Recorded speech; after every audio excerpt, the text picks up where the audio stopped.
पाठशाला। और आज हम लोग डिस्कस करने वाले हैं क्लास 11 चैप्टर 1 इंडिया और इसके लोकेशन के बारे में।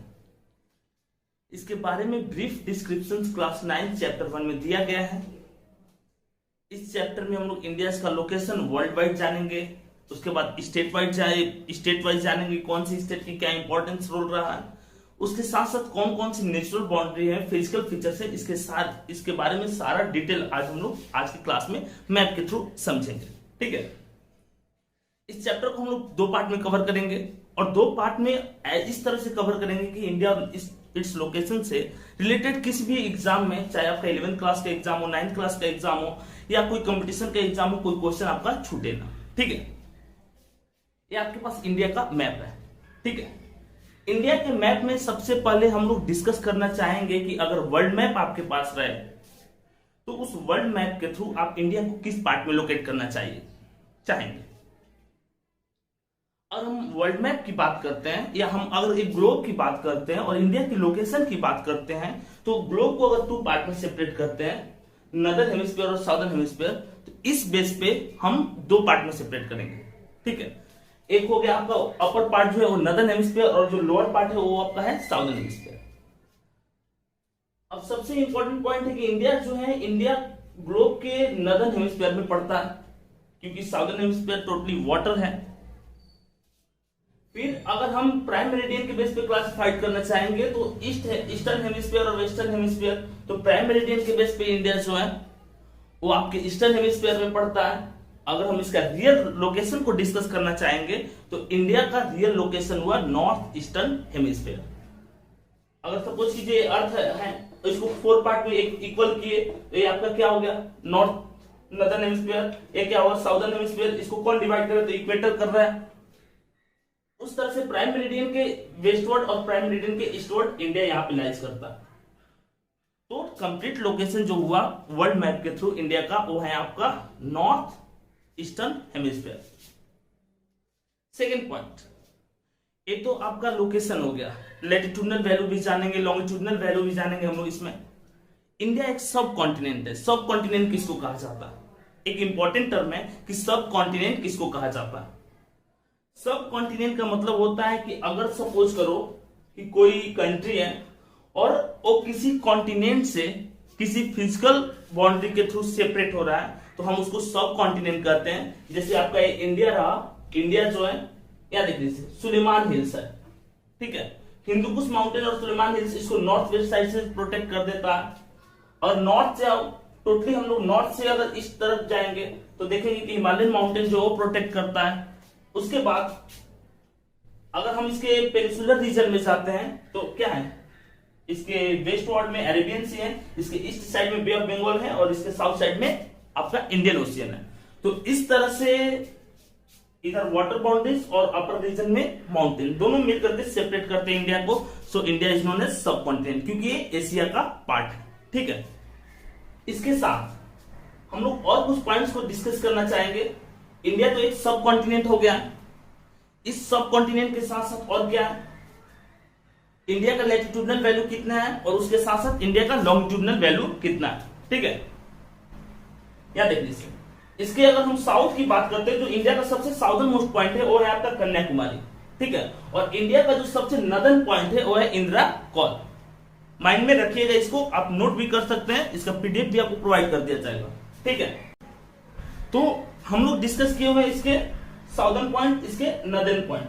साउदर्न पॉइंट पर कन्याकुमारी है और नॉर्दर्न पॉइंट पे आपका इंदिरा कॉल है। तो जो लैटिट्यूडनल वैल्यू हुआ, लैटिट्यूड आपको बताया जा चुका है, an imaginary line runs from what parallel to equator is known as latitude. तो जो इक्वेटर के पैरेलल इमेजिनरी लाइन रन करते हैं उसको हम लोग लैटिट्यूड कहते हैं। और इंडिया का लैटिट्यूडनल वैल्यू हम लोग फाइंड आउट करना चाहेंगे तो इंडिया किस हेमिस्फीयर में पड़ता है, नॉर्दर्न हेमिस्फीयर में। सो इंडिया का जो साउदर्न मोस्ट पॉइंट का लैटिट्यूडनल वैल्यू होगा वो होगा 8 डिग्री 4 मिनट। ठीक है, कन्याकुमारी का लैटिट्यूडनल वैल्यू है 8 डिग्री 4 मिनट। उसी तरह से हम लोग पीओके के ऊपर जस्ट जाएंगे, इंदिरा कॉल है जहां पे 5 कंट्री एक साथ मिलते हैं। वो 5 कंट्री आपके इंडिया, ठीक है, तजाकिस्तान, अफगानिस्तान, पाकिस्तान और चाइना। तो इसका लैटिट्यूडनल वैल्यू जो है वो 37 डिग्री 6 मिनट है। ठीक है, अगर हम इसके सबसे वेस्टर्न वैल्यू, इसका इंडिया का सबसे वेस्टर्न पॉइंट को फाइंड आउट करना चाह रहे हैं, तो इंडिया का सबसे जो वेस्टर्न पॉइंट है वो है सरगिरी, जो रन ऑफ कच्छ में पड़ता है, जिसका वैल्यू है 68 डिग्री 7 मिनट। ठीक है, अगर हम इसके ईस्ट, इसके वेस्ट और इसके ईस्ट वैल्यू को फाइंड आउट कर रहे हैं, तो यहाँ पे हम ईस्ट वर्ड लिख देंगे, क्योंकि इंडिया जो है ईस्टर्न हेमिस्फीयर में भी लाइज करता है, तो लॉन्गिट्यूड के बेस पे ईस्ट यहाँ पे एंगल हो जाएगा। 68 डिग्री 7 मिनट ईस्ट सबसे वेस्टर्न पॉइंट का है, और जो सबसे ईस्टर्न पॉइंट का है 97 डिग्री, ठीक है, 25 मिनट। और ये आपका लाइज करता है बंगालू में। अरुणाचल प्रदेश का सबसे ईस्टर्न शहर है, एक छोटा सा शहर है बंगालू, और एक है सरगिरी, इंदिराकौर और कन्याकुमारी। एक और चीज, कन्याकुमारी जो है इंडिया का मेन लैंड का सबसे साउदर्न पॉइंट है। अगर इंडिया का total southern point find out करेंगे तो इंडिया के मेन लैंड के साथ साथ यहाँ पे देखिएगा आइलैंड ग्रुप भी है, Andaman and Nicobar, lower part में निकोबार है, और निकोबार आइलैंड का जो सबसे साउदर्न पॉइंट है, जिसको हम इंदिरा पॉइंट कहते हैं, this one is the real southern most point of India, not a main land. Indira point is the most southern most point of the India. ठीक है, और इसका वैल्यू है 6 डिग्री 7 मिनट। तो इस तरह से हम लोग इसका लैटिट्यूडनल और लॉन्गिट्यूडनल वैल्यू जान लिए। एक 1 मार्क का क्वेश्चन है जो बहुत सारे कंपटीशन एग्जाम में पूछा है, इंडिया किस एंगल पे टेम्पर हो जाता है, थोड़ा सा मुड़ा हुआ, तो 22 डिग्री नॉर्थ पे इंडिया जो है टेम्पर हो जाता है। 9th क्लास में डिस्कस किया गया इस पॉइंट को। ठीक है, ये हो गया आपके लैटिट्यूडनल और लॉन्गिट्यूडनल वैल्यू। इसके साथ साथ हम लोग को जानना है कि इंडिया के नेबरिंग कंट्री कितने हैं, तो माइंड में रखेंगे नेबरिंग कंट्री 7+2 याद रखेंगे हम लोग। ठीक है, 7+2 यानी कि 7 जो है लैंड बाउंड्री शेयर करते हैं इंडिया के साथ, और 2 जो है वाटर बाउंड्री शेयर करते हैं। ज्योग्राफी पढ़ने का एक बेसिक रूल है कि आप इसको ऑर्डर वाइज करोगे, इससे भूलने की कम चांसेस रहते हैं। अभी हम लोग डिस्कस करेंगे उसके नेबरिंग कंट्री को। सबसे वेस्ट में आपका पाकिस्तान है, अपर रीजन अफगानिस्तान, क्या देख लीजिए, लद्दाख से लेकर के इस पार्ट में पूरा चाइना है, लद्दाख से इस पूरे पार्ट में चाइना है, ये आपका 3 हो गया। इसके बाद नेपाल 4 कंट्री। देखिए सिक्किम को अगर हम देखते हैं, सिक्किम यहाँ पे लाइज कर रहे हैं और भूटान यहाँ पे, तो सिक्किम और जस्ट इसके ईस्ट ओर जाएंगे तो भूटान एक छोटा सा कंट्री है। म्यांमार सबसे ईस्टर्न रीजन में लाइज करता है। इसके साथ साथ बांग्लादेश जो इंडिया से 3 तरफ से घिरा हुआ है, ये आपके 7 नेशन हो गए। और अगर हम वाटर बाउंड्रीज की बात करेंगे तो श्रीलंका जो हमारे साउथ ईस्ट में है, और मालदीव जो हमारे साउथ वेस्ट में है। तो 7+2 यानी 9 टोटल नेबरिंग कंट्रीज हैं, जिसमें से 7 हम लोग क्या करते हैं, लैंड बाउंड्री शेयर करते हैं, और 2 वाटर बाउंड्री शेयर करते हैं। इसके साथ साथ एक बड़ा फेमस क्वेश्चन है कि इंडिया किस कंट्री के साथ सबसे ज्यादा लैंड बाउंड्री शेयर करता है। इंडिया जो है सबसे ज्यादा लैंड बाउंड्री शेयर करता है बांग्लादेश के साथ। देखिए देखने से नहीं लगेगा, कोई भी कंफ्यूज कर जाएगा, क्योंकि इतना डिस्टेंस आपका चाइना कवर कर रहा है, इधर पाकिस्तान पूरा इतना है, बट बांग्लादेश इस छोटा सा। लेकिन 3 तरफ से इंडिया से घिरे होने के कारण बांग्लादेश के साथ हम लोग सबसे ज्यादा लैंड बाउंड्री शेयर करते हैं। आपका नेबरिंग कंट्रीज हो गया, लैटिट्यूडनल लॉन्गिट्यूडनल वैल्यू भी हम लोग कर लिए। अब हम बात करेंगे स्टैंडर्ड मेरिडियन की, जहां से टाइम इंडिया में कैलकुलेट होता है, IST, इंडियन स्टैंडर्ड टाइम। ठीक है, एंगल की अगर बात करेंगे स्टैंडर्ड मेरिडियन की, तो उसका एंगल रहता है 82 degree and 30 minute. 82 degree 30 minute उसका एंगल रहता है। फेमस क्वेश्चन है कि किस पॉइंट से कैलकुलेट किया जाता है, जैसे प्राइम मेरिडियन का जो ओरिजिन पॉइंट है वो माना जाता है आपका ग्रीनविच, जो लंदन के बगल में एक शहर है। उसी तरह से इंडिया में जो स्टैंडर्ड मेरिडियन पास करता है, उसमें उसका जो ओरिजिन पॉइंट माना गया वो मिर्जापुर माना गया। मिर्जापुर एक शहर है इलाहाबाद के जस्ट बगल में। ठीक है, एक स्टैंडर्ड मेरिडियन जो है इंडिया के कितने कंट्री से क्रॉस करता है, कितने इंडिया के कितने स्टेट से क्रॉस करता है। इंडिया के 5 स्टेट से क्रॉस करता है। 5 स्टेट कौन कौन से है, यहाँ पे एंगल देखेंगे 82 डिग्री है। ठीक है, एक फर्स्ट आपका यूपी हो गया, थोड़ा सा पार्ट इसका मध्य प्रदेश का, छत्तीसगढ़, उड़ीसा और आंध्र प्रदेश, यानी कि जो स्टैंडर्ड मेरिडियन है वो इंडिया के 5 स्टेट से क्रॉस करता है। फर्स्ट स्टेट आपका यूपी है, सेकंड मध्य प्रदेश है, थर्ड छत्तीसगढ़, फोर्थ उड़ीसा और फिफ्थ आंध्र प्रदेश। इसके साथ साथ अगर हम लोग और भी कुछ पॉइंट इसमें जानना चाहेंगे तो इंडिया जो है इंडियन ओशियन के पास है और इंडियन ओशियन का नेम जो है इंडिया के नेम पे पड़ा। दूसरी बात, अगर हम इसके कोस्टल रीजन को डिस्कस करना चाहेंगे, कोस्टल रीजन का मतलब क्या होता है? The land which is near to सी।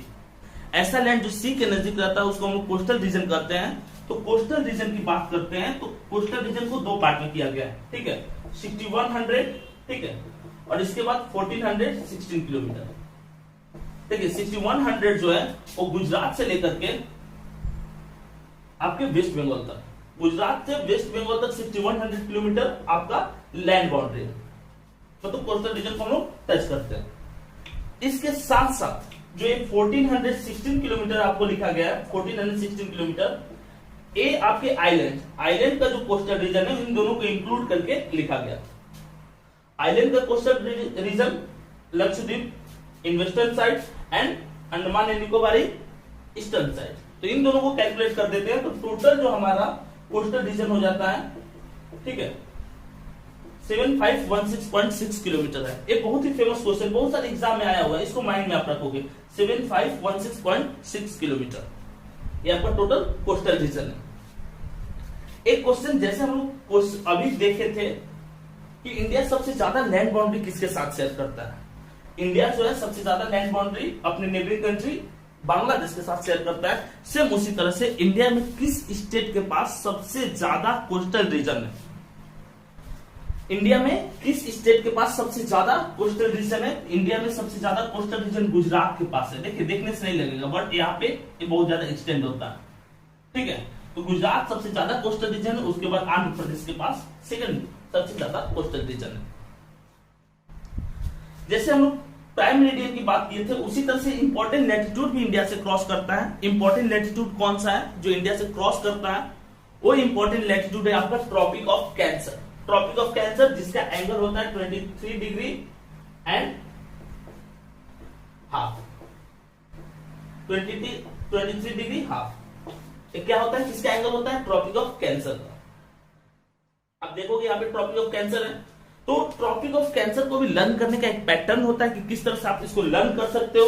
अगर हम ईस्ट से वेस्ट की तरफ जाते हैं तो फर्स्ट स्टेट जो होता है आपका ईस्ट से वेस्ट की तरफ, फर्स्ट स्टेट जहां से ट्रॉपिक ऑफ कैंसर पास करता है मिजोरम, आफ्टर दैट त्रिपुरा, वेस्ट बंगाल, ठीक है, झारखंड, छत्तीसगढ़, मध्य प्रदेश, राजस्थान संपात और उसके बाद गुजरात, ठीक है। Mizoram, Tripura, second, third is West Bengal, fourth Jharkhand, fifth Chhattisgarh, sixth Maharashtra, Madhya Pradesh, seventh Rajasthan और 8 जो है आपका गुजरात।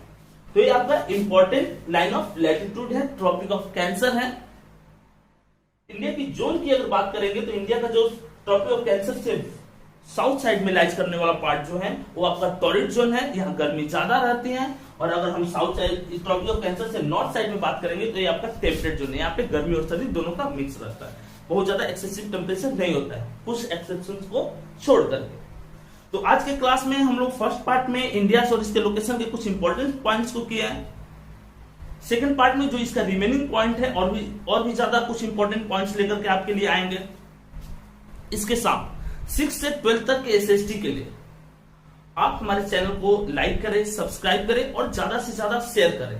क्वेश्चन प्रैक्टिस करना चाह रहे हैं, क्विज देना चाह रहे हैं तो हमारे ऐप को जरूर डाउनलोड करें।